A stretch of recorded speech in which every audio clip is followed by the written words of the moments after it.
Alright, hello everybody. Welcome to Applied Matrix Analysis, course code MAA704. My name is Herman Garcia, and in this first lecture we are discussing matrix factorization. In today's lecture we are going to be seeing different types of matrix factorization, from QR to Cholesky and many more. We're going to be discussing interesting, useful and important properties of matrices. Among others, we will discuss what actually allows a matrix to be factorized or decomposed. And also we will discuss some canonical forms like Jordan or QR form. Now, why matrix factorization, you may be asking? Rewriting a matrix as a product of several matrices have a certain set of advantages. This is especially notorious if the matrices are huge.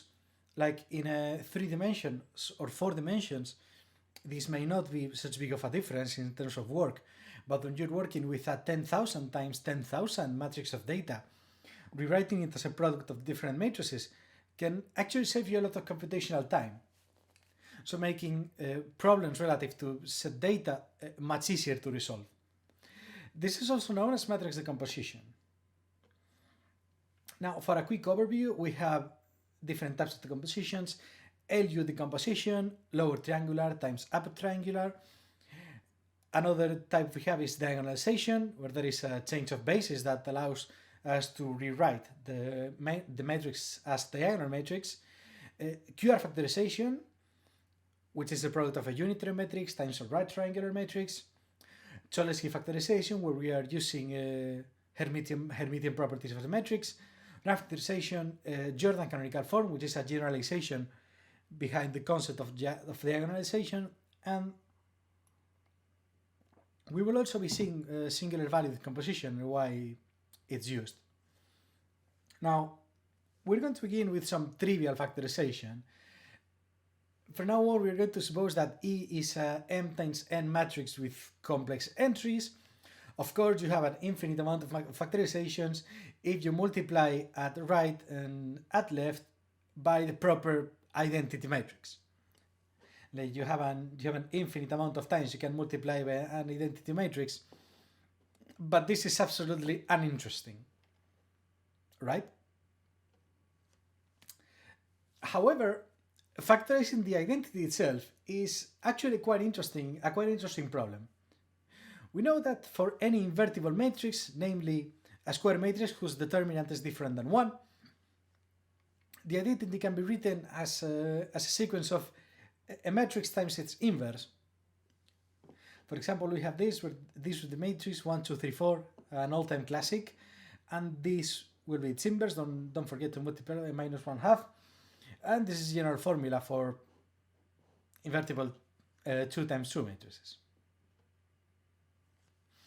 Now, we have talked about triangular matrices. What is a triangular matrix? Okay, we'll say a matrix is triangular if they have non-zero values in the diagonal, and then over the diagonal there are zeros, and under the diagonal there are no zeros. We'll talk about lower triangular, and if it's the opposite, zeros under the diagonal and non-zeros over the diagonal, we'll talk about upper triangular matrices. One of the main advantages of this is that solving systems that involve triangular matrices is trivial, right? I mean, you substitute the first unknown, and then it goes down and down and down, or up and up and up, depending on the matrix you choose. So another advantage of triangular matrices is that its determinant is actually the product of the diagonal values, and you need no complicated formulas. You just multiply everything in the diagonal. This is it. Additionally, set elements are the eigenvalues of the matrix. So again, we don't have to calculate characteristic polynomial and solve the characteristic equation with the corresponding possibility of making a mistake. Again, lower triangularity and upper triangularity are linear in the sense that they respect product by complex numbers, they respect sum, so they respect a linear combination, but also the product of triangular matrices is triangular, and the inverse of a triangular matrix is triangular. This is especially important. Now, a different type of triangular matrices are Hessenberg matrices, which, as you can see, has non-zeros in the diagonal and have non-zeros right under the diagonal, but all the rest are zeros. This is almost triangular. One of its interesting properties is that if you multiply it with an upper triangular matrix, or a lower Hessenberg matrix, you multiply with a lower triangular matrix, it gives you a new Hessenberg matrix.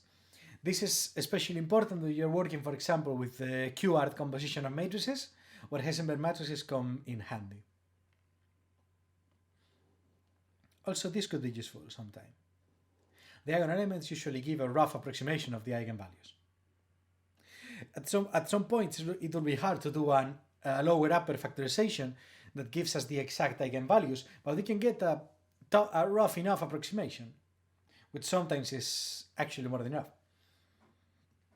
So the main approximation to factorization, as we have said before, is to solve complicated linear problems, or to solve linear problems in very high dimensions. So in order to that, we're going to first approach the Jacobi method and the Gauss-Seidel method, which are the two introductory methods to matrix factorizations. They're both iterative, so it means we guess an initial solution, and then we would use an iterative scheme to perfect it, to polish it, until we get to the actual solution. The reason why we do this is that it will be computationally more efficient for large numbers, for a large dimension of the matrix, or if we don't require as much precision, we can just stop the iterative process at any time. Unfortunately, it doesn't have to converge to a correct solution, so first of all, we're going to see some conditions that actually grant that. So, we're going to let A be a square matrix, and we will call it diagonal dominant if the absolute value of the elements in the diagonal is greater or equal than the sum of absolute values of the rest of the elements in that row. So that the diagonal is bigger in absolute value than the sum of the absolute values in the rest of the row. If instead of being greater than equal, we require inequality to be strict, we are talking about strictly diagonal dominant matrices. So, first theorem, both Jacobi and Gauss-Seidel method converge if A is strictly diagonally dominant. Now, this implication is only one direction, doesn't help the other, so it means if the matrix is not strictly diagonally dominant, the methods might converge, but it's not guaranteed that they will. For instance, for matrices that are diagonally dominant, there are some really interesting examples in which both methods converge, but they do it so slowly that it's really not relevant. So first thing we will search for is a strict diagonally dominance. Now, both algorithms can be seen in this form. Remember that what we are trying to solve is the linear equation system Ax equal b, matrix times column vector equal column vector. And so the Jacobi method states that the x vector in the k plus 1th step will be equal to this little monster here. And regarding the Gauss-Seidel method,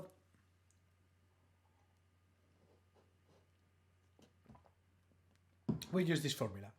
Here, what we have done is the trivial triangular decomposition, namely A equal L plus D plus U, when we separate the diagonal, the elements below the diagonal, and the elements above the diagonal.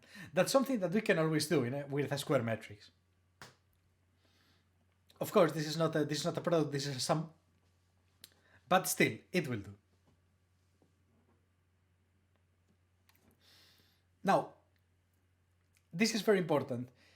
These L and U that we are using here are not the same L and U that we would use in LU and LUP decompositions. Namely, these are summed and these will be multiplied later. So we're going to see a small example. We have this equation system, 3 equations, 3 unknowns. We can use this MATLAB code that will help us get to the answer.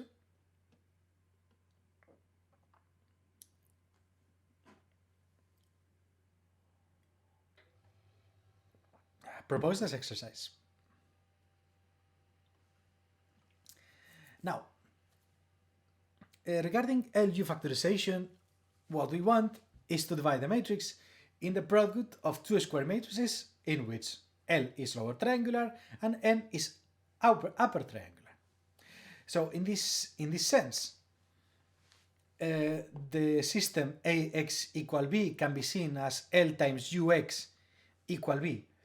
So what we can solve is a second system, namely L times a vector Y equals B, and when we have this vector Y, we move it here and we solve UX equal Y. These systems will be immediate because both L and U are triangular matrices. Of course, this will not be as helpful with a 3 times 3 matrix, but when you get 10,000 unknowns, things change a bit. So we're going to try and find the LU decomposition of this. And this is mostly the method. This is mostly what we do. We're going to write the matrix as dotted bar and then identity matrix, or the other way around, and then do Gaussian decomposition until we get lower triangular in one side and upper triangular in the other.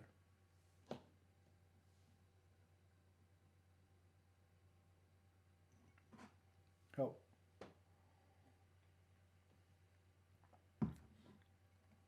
Of course, LU factorization is almost a standard in MATLAB, so you can actually use command LU for that. Now, the problem with this factorization is that not every square matrix has 1.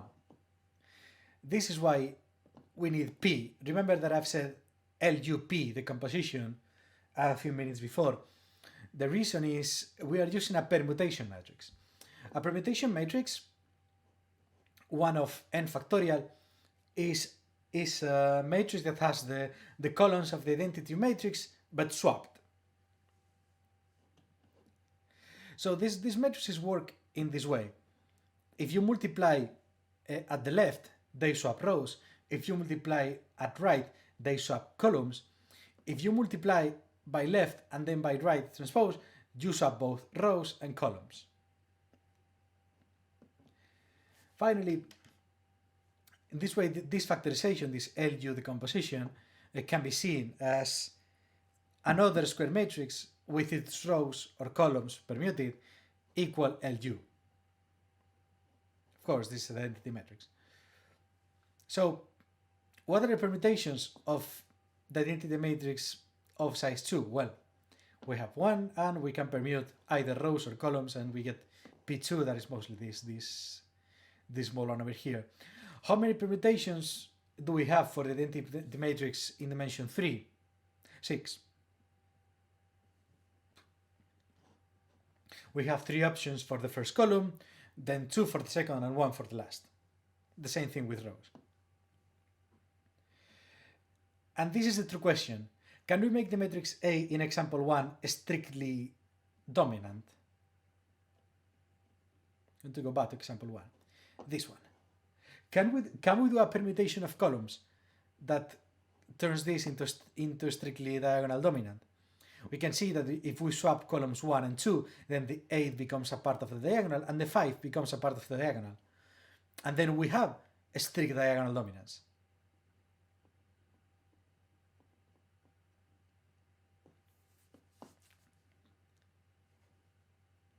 And so, we arrive to this important theorem about LUP-factorization. It says that every n times n matrix A has a matrix factorization where the matrix with a certain row or column change can be expressed as the product of a lower triangular matrix times an upper triangular matrix. This one is incredibly important because what can we do with it? We can, if we want to go to the system, we can apply this equality, and so we multiply both sides by b, which we can do since this is a square matrix, this is a vector with the same size, and we have is PAX equal PB, but PA is LU. So we can do the same trick as before. We change UX by a vector Y. We solve LY equals PB, where this is known, and this is lower triangular. And then when we have values for Y, we solve UX equals Y. And the system is upper triangular, so it solves immediately.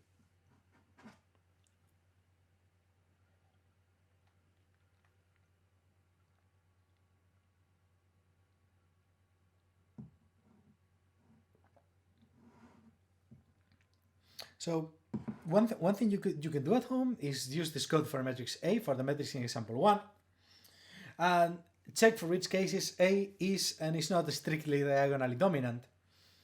And of course, tell me which permutation matrices do you expect to get. There are at least two that should do the trick. Now, I guess all of you have at least some background in linear algebra. In that sense, we will say that a matrix A is diagonalizable if there exists an invertible matrix A such that the matrix is basically a matrix, a diagonal matrix, and the inverse of this matrix here.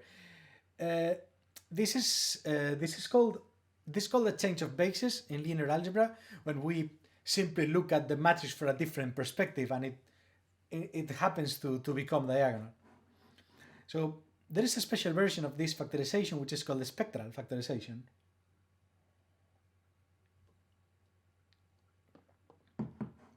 And this is the one we know from the first course of linear algebra. An n times n matrix which has linearly independent rows / columns / is invertible.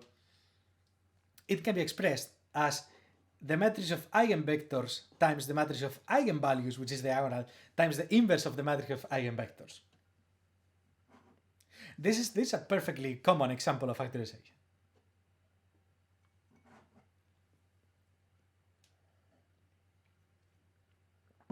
So eigenvectors and eigenvalues, you can calculate them using MATLAB here, using this command. And please, when you're at home, take some time, put this into MATLAB and check it.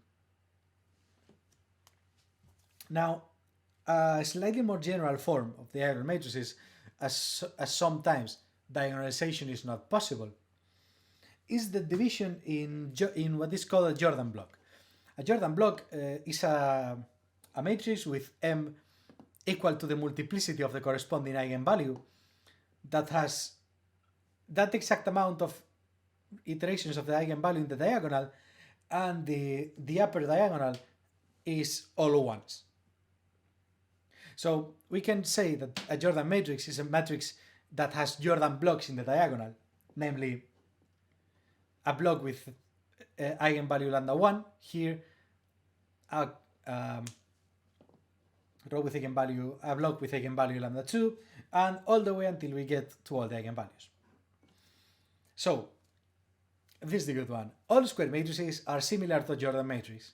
So now we don't have the matrix to be invertible or any other condition. All square matrices are similar to Jordan matrix. Diagonalizable matrices are actually Jordan matrices, but there all the eigenvalues have multiplicity 1. So the Jordan blocks are only one number, namely the eigenvalue. This Jordan matrix is called Jordan canonical form of the matrix or Jordan Normand form. Now, I have spoiled to you all these properties, but let's go through them again. The diagonal elements of the Jordan canonical matrix are the eigenvalues. The Jordan canonical form has one eigenvector corresponding to each Jordan block. The rank of this matrix is equal to the number of Jordan blocks, and of course this form is unfortunately sensitive to perturbations. This means that if you change, for example, one number in one of the Jordan blocks, the whole value of A can go over the hills and far away. This is what sensitivity means.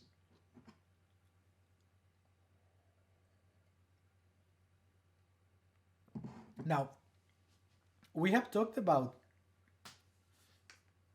the Hermitian conjugate. And so we will say that a matrix is unitary if the Hermitian conjugate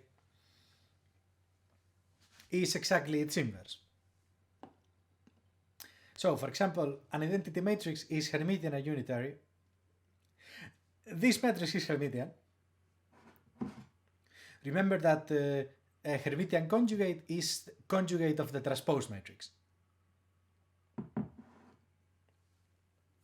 Of course, this is a unitary matrix as well.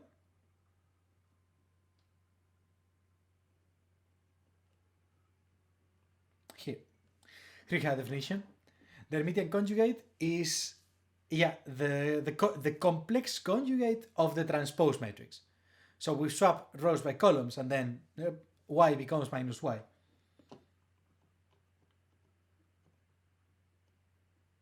So these are good examples of Hermitian matrix. Here, if you do the transpose, the minus comes here and the plus comes here. But when you take the complex conjugate, this plus becomes a minus, this plus becomes a minus.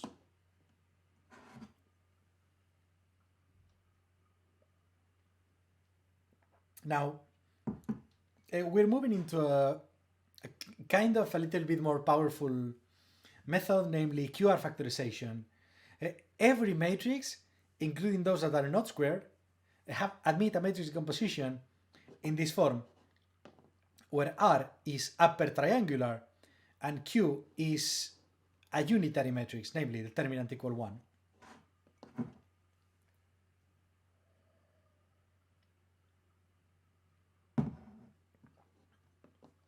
Of course, at some points, commuting rows or columns can actually be useful in certain terms, but we will see that afterwards. How do we calculate matrices Q and R? Okay, what we are going to do is something you will probably never get tired of, and that's Gram-Schmidt orthonormalization process.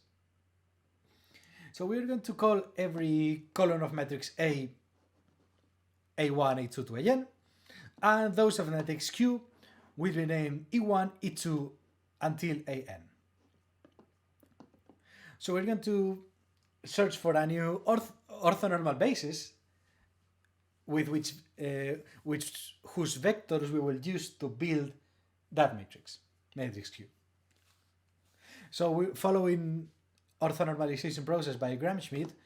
We have first vector is A1, so A1 is A1 divided by its norm, and then we continue iterating this process. Of course, this is 2 norm.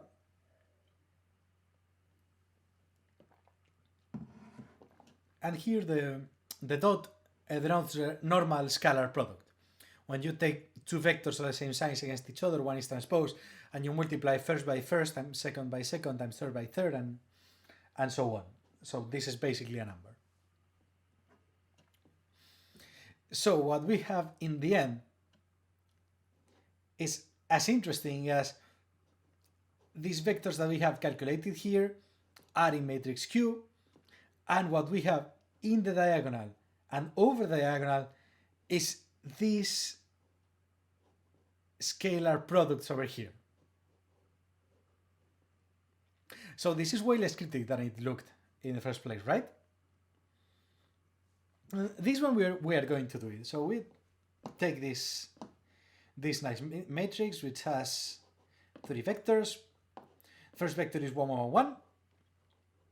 So our first column in Q is this divided by its norm, which is square root of 4, namely 2. And so with this we have the first value of the diagonal of R.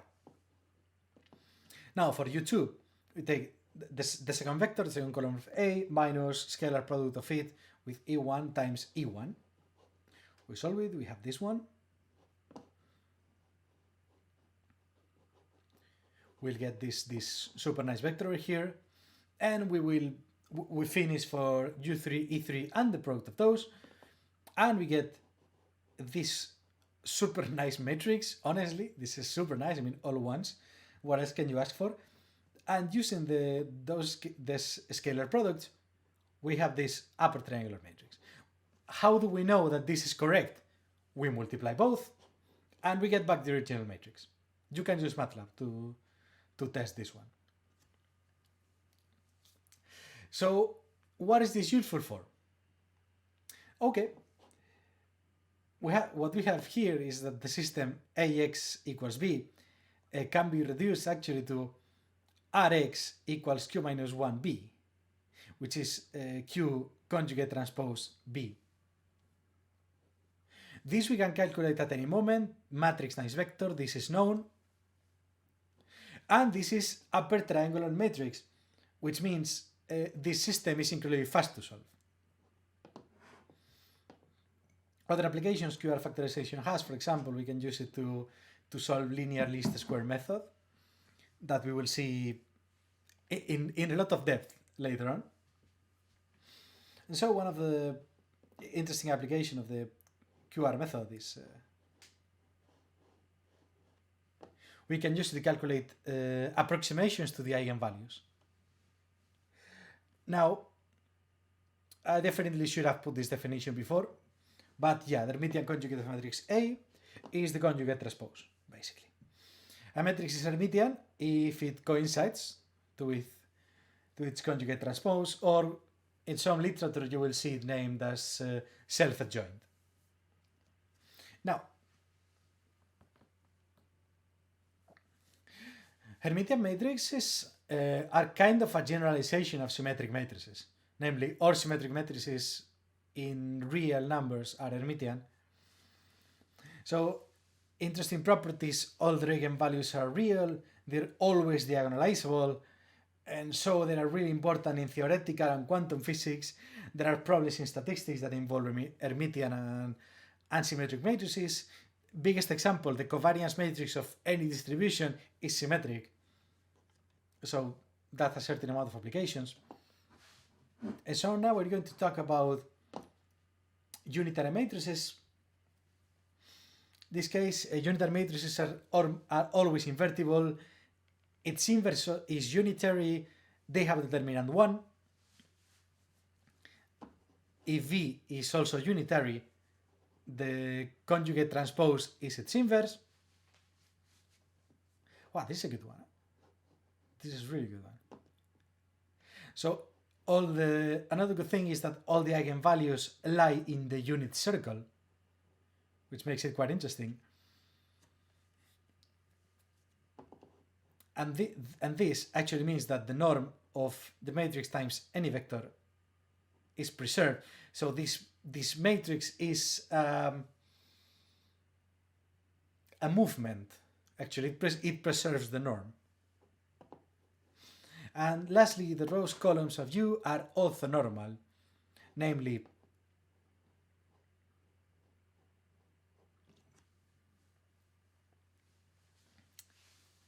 this what's it again?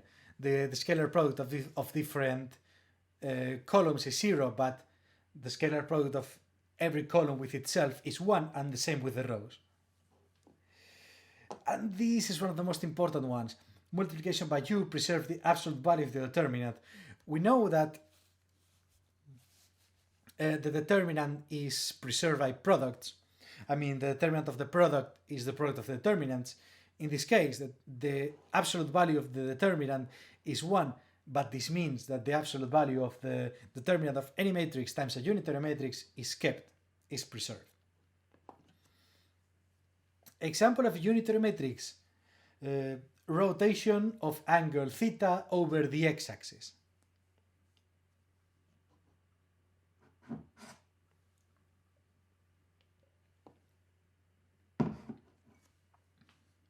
Now consider a square symmetrical real valued square matrix. And okay, do I have a definition for no? All right. So A is positive definite if vector transpose times matrix times vector is positive for all non-zero vectors, and is positive semi-definite if vector transpose times A times X is non-negative for all non-zero vectors. In the same, following that logic, this actually implies that A is positive definite if and only if all their eigenvalues are positive, which contribute to this effect. We can use the same thing to define negative definite and negative semi-definite matrices, and this is going to be an important concept. Now, important properties of positive definite matrices. They are invertible, they have a unique Cholesky decomposition, they are very, very closely related to certain applications named as quadratic forms that we will see in the last lecture or maybe in the last two ones. And lastly, every correlation matrix is positive semi-definite. This is extremely important, especially in statistics. Now, what is Cholesky factorization?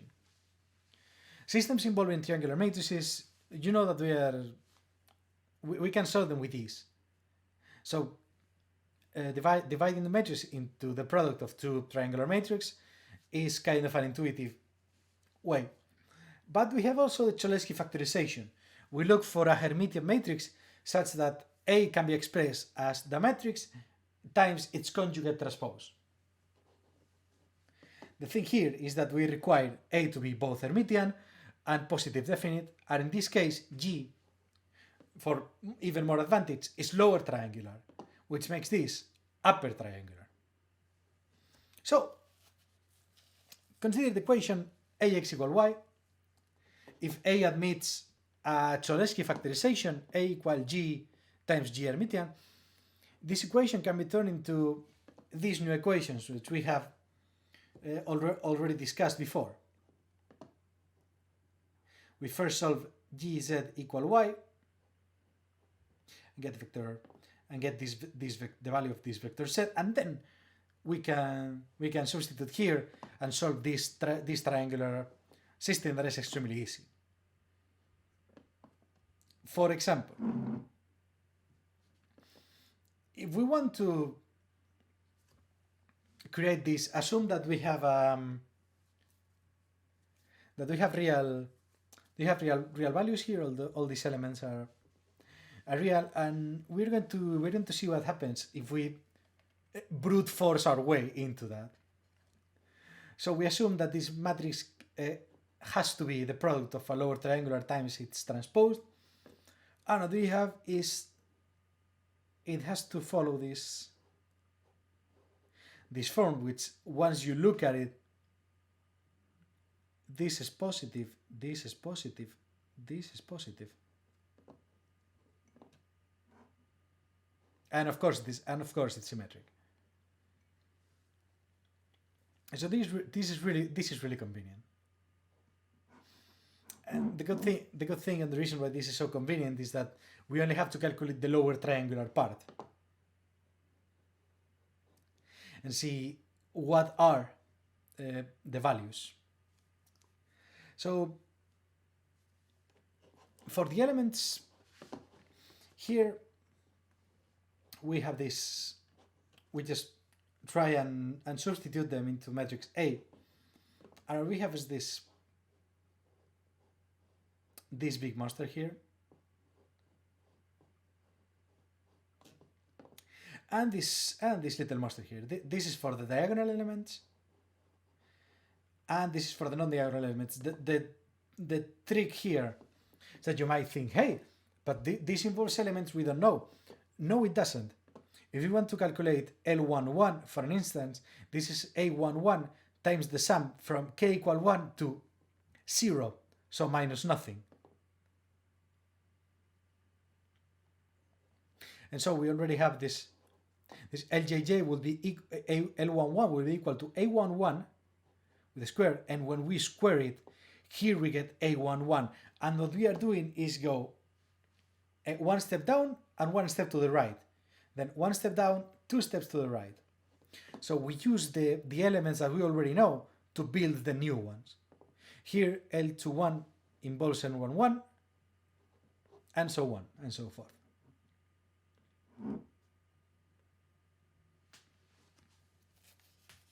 So this is the important part of the process. This looks a bit more hefty, but once you get into it, it's really intuitive. But now the two questions: are there any interesting matrices that can be Cholesky factorized with ease? Well, for instance, any covariance matrix is positive definite. And any covariance matrix is based on measured data, is both symmetric and real valued. So it really has everything we need. The matrix is Hermitian, and so we can use it. We can use Cholesky factorization on it.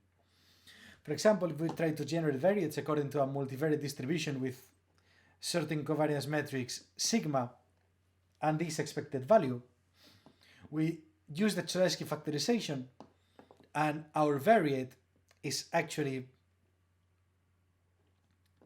the mean plus our Cholesky matrix transpose times the vector of standard normal variates. This is huge. This is actually huge. Now, I've talked about Jordan canonical form and other canonical forms. What's a canonical form? A canonical form is a standard way of describing an object, anything really. There are several kinds of canonical form. They usually call normal forms as well. It depends. But generally, diagonalizable matrices, the canonical form is called diagonal form. And all matrices can be reduced into reduced row echelon form. I almost don't say it. We have Jordan canonical form, and for a different factorization that we will now see, we have singular variant factorization form. Now, what is reduced row echelon? We say a matrix is written on reduced row echelon form when they are written on echelon form and their pivot elements are equal to 1 and all the other elements in the same column are 0. Namely, this is reduced row echelon form. Every matrix admits this. And well, this is it. All matrices are similar to some reduced row echelon matrix. If you want to see it in this way, the identity matrix is in reduced row echelon form. So any diagonalizable matrix that you could think of is actually similar to that. Now, regarding singular variant factorization, every matrix can be factorized as a matrix that is part diagonal and part zeros times a unitary matrix times the conjugate transpose of another unitary matrix. Here R is, this matrix is as big as the rank of A. The diagonal elements here are called singular values, and this is what it's called singular value decomposition. These are uniquely determined, but their order doesn't have to. I mean, certain permutations on U and V, permutations on A, if you permute U and V, you have problems, can change the order of the values here. This is also called singular value decomposition, as we will see all the time. It's very common in statistics because it's pretty easy and it gives a lot of precision actually. And it can be used to quantify many different qualities of matrices, as we will see. I mean, you will never get tired of SVD. Now, we've talked about similar matrices. Two matrices are similar if they are roughly the same or they represent same reality from a different perspective, kinda. You can see it in this way. Namely, two matrices are similar if there is a change of basis that turns one into the other. For those of you who have a strong backtrack in linear algebra, S minus 1 times B times S, this is a change of basis, where we will swap the vectors of our elements and look to the matrix from a different way. The most common use of this is diagonalization, as we have seen, but it can be used to see whether or not two matrices are similar. Of course, the change of basis thing only works for square matrices. Please don't try weird things at home. So similar matrices have several common properties, namely eigenvalues, although not eigenvectors. They have the same determinant, they have the same trace, they have the same column rank or row rank or rank. And 3 examples we have seen are diagonalizable matrices, permutation matrices. You may be wondering, but the transpose of a permutation matrix is not its own inverse. It is its own inverse. I encourage you to try and prove it. We have Jordan normal form. Any Jordan matrix is of course similar to the matrix it is Jordan normal form of. And so, yeah, basically similar matrices represent the same linear map, roughly. So, what have we seen today? In a few words, we've talked about triangular matrices, Hessenberg matrices, we have talked about its important, Hermitian matrices, unitary matrices, positive definite matrices, which you will never get tired of seeing. And of course, we've seen a lot of factorization of matrices. Spectral factorization, LU-factorization, also known as lower upper factorization, Cholesky, QR, rank factorization, Jordan canonical form, singular variety composition. Of course, there are plenty more, but these are the most important, these are the ones that have the most applications, and of course, these are the ones that we are going to be constantly seeing, studying, and of course, recurring to, given the case. So this wraps lecture 1. I will see you in lecture 2. Thank you for listening.